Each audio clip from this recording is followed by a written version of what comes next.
Kahapon may nakausap ako na isa sa mga followers ko.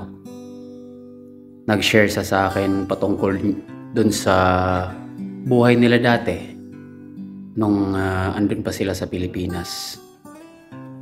Kaya nag-a-abroad siya kasi gusto niyang maigapang ang buo niyang pamilya.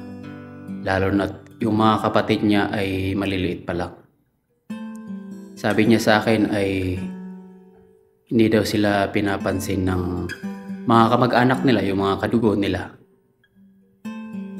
Minsan pa pagka tinutulungan sila ay marami pang sinasabi.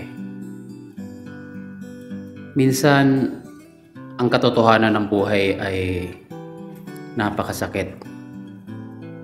Masakit na realidad na lalo kung mahirap tayo, lalo kanilang ibabagsak at pagtatawanan.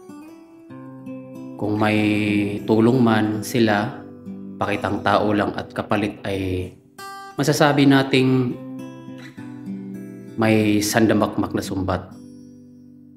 Meron pang iba na hindi ka na kilala. Minsan, iniirapan ka pa ng mata mula ulo hanggang paa. Nakakala nila ay isa kang basura. May iba naman na mas gusto nila na hindi na lang pinapansin yung mga kadugo nila. Mas masaya kasi. Pero kung mayaman na kadugo, lahat ng papuri at paghanga andyan. Kulang na lang sambahin ka. Sabi ko sa kanya, hindi lahat ng kadugo, pamilya ang turing sa'yo. Minsan, kung sino pa yung hindi mo kadugo, doon mo pa mararamdaman na ang tunay na pamilya. Oo, masakit. Di dahil lahat ng kadugo pamilya natin. Pero tandaan natin na meron laging tao na handang tumamay. May mga taong makikinig at tanggapin kung sino tayo.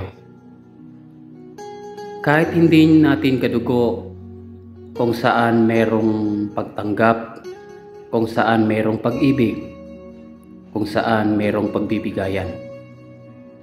Mayroong pamilya na kahit hindi pa natin kadugo yan, ay tatanggapin tayo ng buong buo.